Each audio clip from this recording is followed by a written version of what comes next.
Hello, আসসালামু আলাইকুম ওয়া রাহমাতুল্লাহি ওয়া বারাকাতু। আরে নাম্বারটা চেনা চেনা লাগতেছে। অনেকদিন যাবত কোনো নাম্বারের সাথে কথা হয় না, ফোনে হাতে পাই না, কথা বলবো কেমনে? কে তুমি? হ্যালো। ওয়ালাইকুম আসসালাম ওয়া রাহমাতুল্লাহি ওয়া বারাকাতু।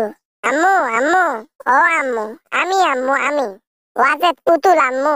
আরে আমার নাম্বারটা তুমি সেভ করে রাখো নাই আম্মু? হ্যালো। ও মামুনি, তুমি ফোন করছো আমাকে? তোমার নাম্বারগুলো ডিলিট হয়ে গেছে তো, এই জন্য আসলে বুঝতে পারি নাই যে তুমি ফোন কর। তারপর মামুনি, কেমন আছো তুমি?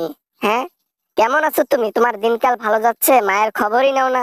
আম্মু, আর তোমার এই অডিও কল মডিও কল এগুলা সব সময় দেখি নেটের মধ্যে ঘোরাফেরা করে। এগুলা কল রেকর্ড করলো কে? আর তোমার অডিও গুলো ছাড়লো কে? আমার মাথায় ধরে না। তুমি এত খারাপ আম্মু। আরে মামুনি, আমি আবার কি খারাপ কাজ করলাম মামুনি? তুমি আমাকে খারাপ বলতেছো? হ্যাঁ, আমি কোনো খারাপ কাজ করছি বলো? আমি শুধু নির্দেশ দিয়েছিলাম ওই গুলি টুলি করার, বুঝো নাই? হ্যাঁ, এইটাই করছি। এটা কোনো অপরাধ? হ্যাঁ, অপরাধ নয় তো কি? হ্যাঁ, একজন সরকার হয়ে জনগণের প্রতি মায়া নাই, সে আবার কেমন সরকার? যদিও তুমি আমার আম্মু, তারপরও কি আমি সত্য কথা বলা থেকে বিরত থাকবো? কখনোই না। জনগণকে ভালোবাসতে হবে মা। কোন জনগণকে আমি ভালোবাসবো? কোন পাবলিককে আমি ভালোবাসবো? যে পাবলিক আমাকে ঘাড় ধাক্কা দিয়ে বের করে দিল দেশ থেকে, যাদের জন্য উন্নয়ন করলাম, এত এত বড় বড় উন্নয়ন করলাম, তারাই আমাকে শেষে বের করে দিল। কি করব আমি? তাদের দাবি ছিল একটা, ছোটখাটো একটা দাবি ছিল, সেই দাবিটা পূরণ করতে পারো নাই।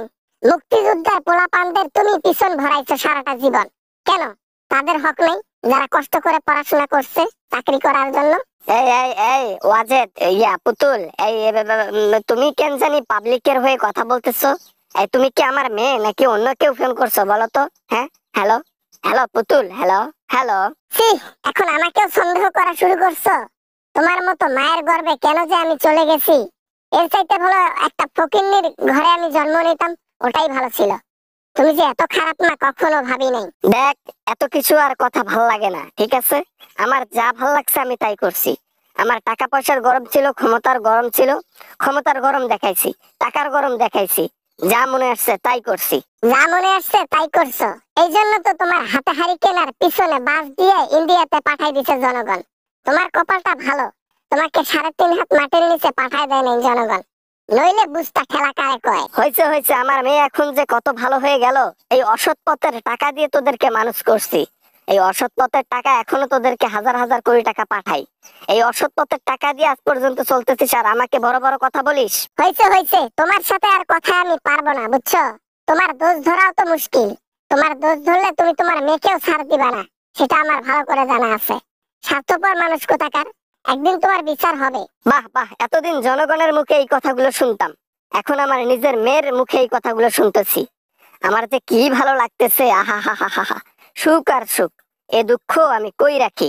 মজা নিও না আম্মু, মজা নিও না। টের পাবা, এখন টের পাবা না, আর কয়দিন পর টের পাবা, যখন মোদির ক্ষমতা হারিয়ে সঙ্গহারা হয়ে যাবে, নিজে চলে যাবে আমেরিকাতে, তোমাকে রেখে ইন্ডিয়াতে।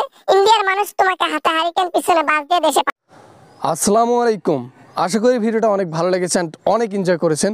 যদি ভিডিওটা ভালো লাগে প্লিজ একটা লাইক করবেন, আর চ্যানেলে নতুন হয়ে থাকলে প্লিজ চ্যানেলটি সাবস্ক্রাইব করবেন, বন্ধুদের সাথে শেয়ার করতে ভুলবেন না। দেখা হবে এরকম হাসি এবং অনেক মজার ভিডিও নিয়ে আবারও আপনাদের সঙ্গে। সবাই ভালো থাকবেন, সবাই সুস্থ থাকবেন। খোদা হাফেজ।